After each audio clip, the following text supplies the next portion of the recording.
السلام علیکم میرے پیارے ریڈرز، کیسے ہیں آپ سب؟ امید کرتی ہوں سب خیریت سے ہوں گے۔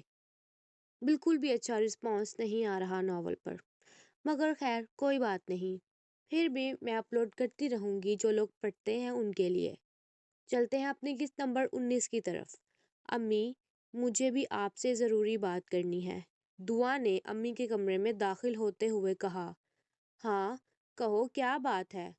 بات یہ ہے کہ شہریار بھائی ایک لڑکی کو پسند کرتے ہیں اور اس کے گھر رشتہ بھیجنا چاہتے ہیں۔ کون ہے وہ لڑکی؟ کہاں رہتی ہے؟ اور کیا اس لڑکی کے ماں باپ رشتہ کرنے کے لیے تیار ہیں؟ شہریار کی یونیورسٹی میں پڑھتی ہے وہ لڑکی، اور دونوں ایک دوسرے کو پسند کرتے ہیں، اس لیے بہتر یہی ہے کہ ہم ان کے گھر رشتہ لے کر جائیں، دعا نے کہا۔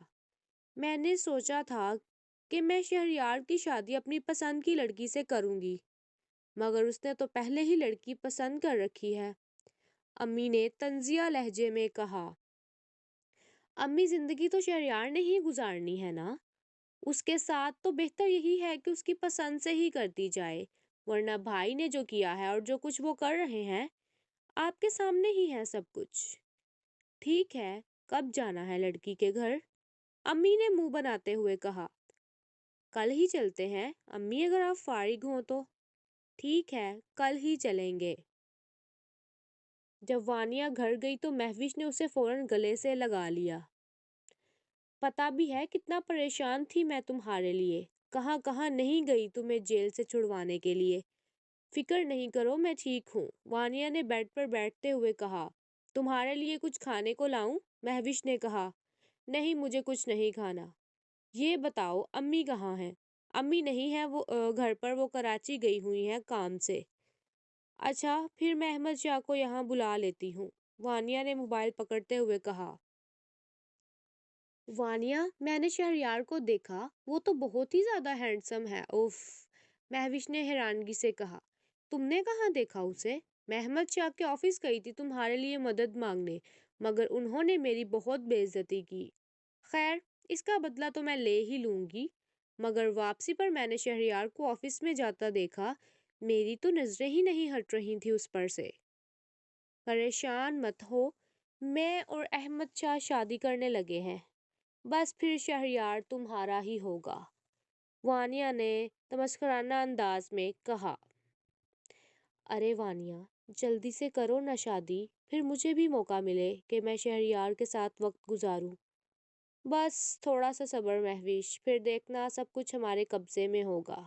وانیہ نے احمد شاہ کو کال کیا اور اسے اپنے گھر بلایا۔ کچھ دیر کے بعد احمد شاہ وہاں آیا اور دونوں نے بیٹھ کر کھانا کھایا۔ مہوش، ہم کچھ دیر آرام کریں گے، پلیز ہمیں کوئی ڈسٹرب نہ کرے۔ یہ کہہ کر وانیہ احمد شاہ کو اپنے کمرے میں لے گئی اور دروازہ اندر سے لاک کر لیا۔ شکر ہے کچھ پل سکون کے تو ملے مجھے تمہارے ساتھ، احمد شاہ نے وانیہ کا ہاتھ چومتے ہوئے کہا۔ وانیہ نے احمد شاہ کے سینے پر اپنا سر رکھا اور آنکھیں بند کر لی۔ احمد شاہ، مجھے بھی تمہاری باہوں میں آ کر بہت سکون ملتا ہے۔ احمد شاہ نے وانیہ کو اپنی طرف کھینچا اور اس کے ہونٹوں کا بوسہ لیا۔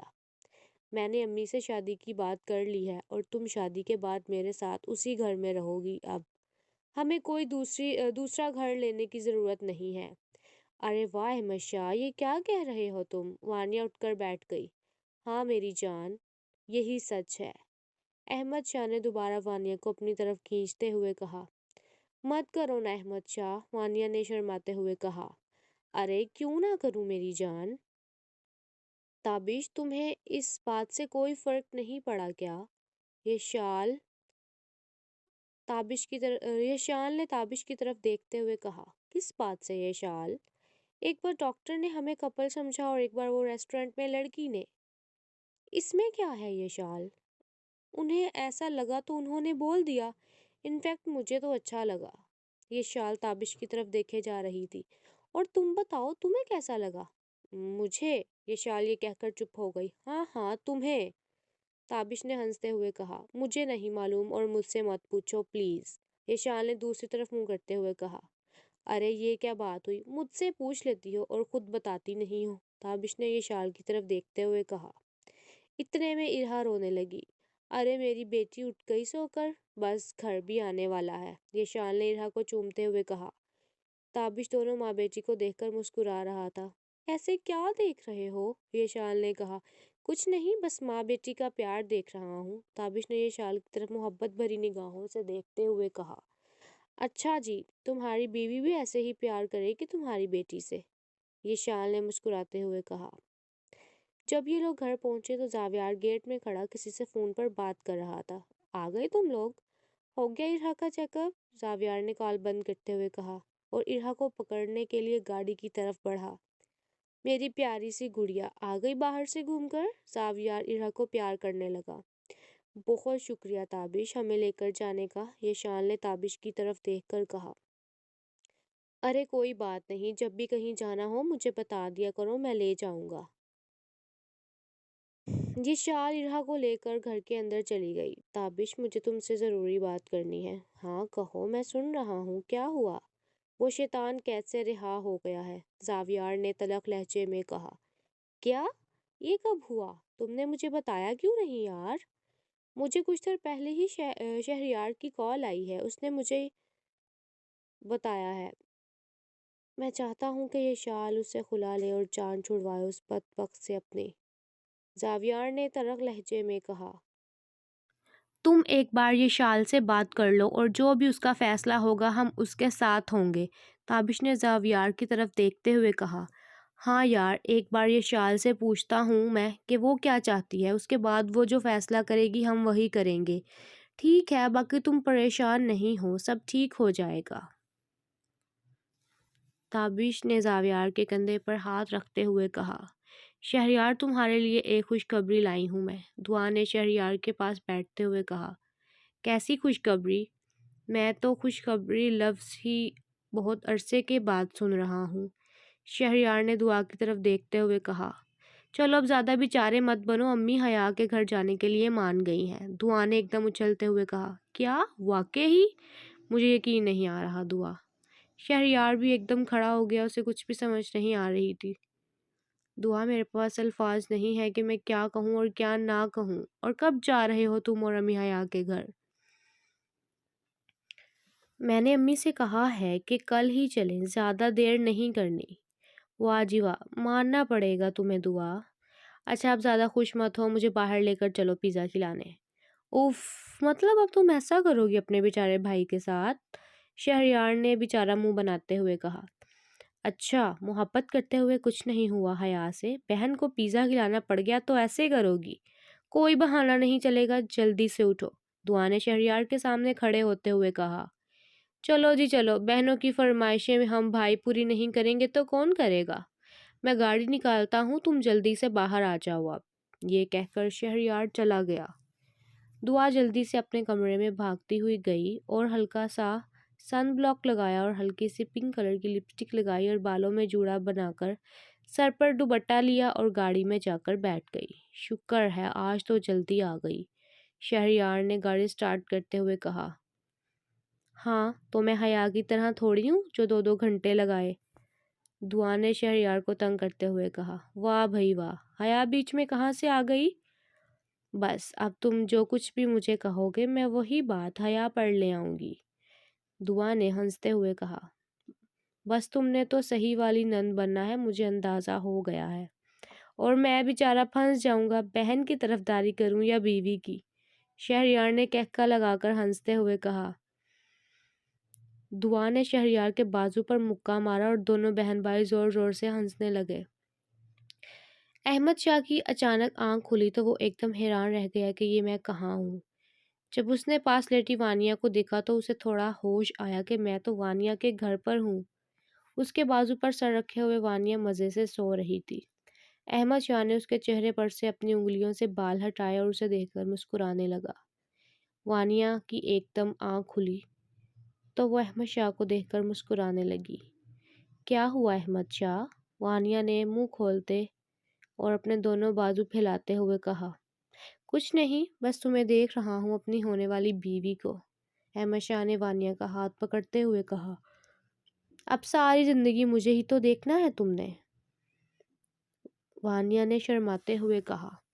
احمد شاہ نے وانیہ کو اپنے ساتھ لگا لیا اور اس کے پیٹ پر ہاتھ رکھ کر کہنے لگا کہ ہمارا بیٹا کیسا ہے، اس کا بھی خیال رکھ لیا کرو۔ یہ بالکل ٹھیک ہے احمد شاہ، بتاؤ تم اس کا کیا نام رکھو گے؟ وانیہ نے احمد شاہ کی طرف دیکھ کر کہا، ابھی تو میں نے نہیں سوچا، لیکن بہت جلدی سوچوں گا اور پھر تمہیں بتاؤں گا۔ احمد شاہ نے وانیہ کے ہونٹوں کے قریب جا کر کہا، جلدی سے سوچ لو نا پھر۔ وانیہ نے اس کی آنکھوں میں آنکھیں ڈالتے ہوئے کہا۔ احمد شاہ نے وانیہ کے ہونٹوں کو زور سے چوما اور ایک دم پیچھے ہو گیا۔ آپ بس چومتے ہی رہو گے یا کچھ کھلاؤ پلاؤ گے بھی؟ اب تمہیں پتہ ہے نا میں کس حال میں ہوں، مجھ سے بھوک برداشت نہیں ہوتی، وانیہ نے منہ بناتے ہوئے کہا۔ کیا کھانا ہے میری جان نے؟ مجھے باہر لے چلو اور اچھا سا کھانا کھلا کر لاؤ۔ ٹھیک ہے، ریڈی ہو جاؤ جلدی سے، میں گاڑی میں بیٹھ کر تمہارا ویٹ کر رہا ہوں۔ احمد شاہ وہاں سے اٹھ کر گاڑی میں چلا گیا اور وانیہ جانے کے لیے الماری سے کپڑے نکال رہی تھی کہ مہوش کمرے میں داخل ہوئی۔ کیا ہو رہا ہے؟ مہوش نے کمرے میں داخل ہوتے ہوئے کہا۔ کچھ نہیں، باہر جا رہے ہیں ہم دونوں، بس کپڑے نکال رہی تھی، سمجھ نہیں آ رہی کون سے پہنوں، سارے تو تنگ ہو گئے ہیں۔ ارے واہ، تمہاری تو خوب موجیں لگی ہیں وانیہ۔ ارے فکر نہیں کرو، تم بھی بہت جلدی شہریار کے ساتھ عیش کرو گی۔ ہاں ہاں، کیوں نہیں۔ اچھا وانیہ، یہ بتاؤ اتنی دیر سے کیا کر رہے تھے تم دونوں کمرے میں گھس کر؟ مہوش نے سخرانہ انداز میں کہا۔ وانیہ شرما گئی۔ ارے ایسا کچھ نہیں جیسا تم سوچ رہی ہو، وانیہ نے دوسری طرف منہ کرتے ہوئے کہا۔ ارے تو پھر کیسا ہے، اور تم شرما کیوں رہی ہو؟ مہوش نے ہنستے ہوئے کہا۔ ہٹو، دیر ہو رہی ہے، احمد شاہ باہر گاڑی میں بیٹھا ویٹ کر رہا ہے میرا۔ وانیہ یہ کہہ کر تیار ہونے کے لیے چلی گئی۔ کہاں رہ گئی ہے وانیہ؟ احمد شاہ جیسے ہی وانیہ کو بلانے کے لیے گاڑی سے اترا تو وہ گھر سے نکل رہی تھی۔ وانیہ جلدی سے آؤ، میں کب سے ویٹ کر رہا ہوں تمہارا۔ احمد شاہ نے وانیہ کا ہاتھ پکڑ کے اسے گاڑی میں بٹھایا۔ وہاں پر کھڑے محلے کے لوگ یہ سب دیکھ رہے تھے اور وانیہ پر تھو تھو کر رہے تھے کہ ابھی جیل کی ہوا کھا کر آئی ہے، مگر کوئی شرم و حیا نام کی چیز نہیں اس لڑکی میں۔ تو میرے پیارے پیارے ریڈرز، کیسی لگی آپ کو آج کی قسط؟ رسپانس سے تو لگتا ہے کہ بالکل بھی اچھی نہیں لگ رہی۔ اگر نہیں لگ رہی تو بھی کومنٹس میں بتائیں آپ مجھے، اور جن لوگوں کو یہ ناول مزے کا لگ رہا ہے، اچھا لگ رہا ہے، تو وہ بتائیں کہ کیا اس کا سیزن 2 ہونا چاہیے؟ اگر ہونا چاہیے تو کومنٹ کریں نا جلدی سے، ویڈیو کو لائک بھی کیا کریں اور چینل کو سبسکرائب بھی کر دیا کریں۔ ملتے ہیں اگلی ویڈیو میں، تب تک کے لیے اپنا خیال رکھیے گا۔ اللہ حافظ۔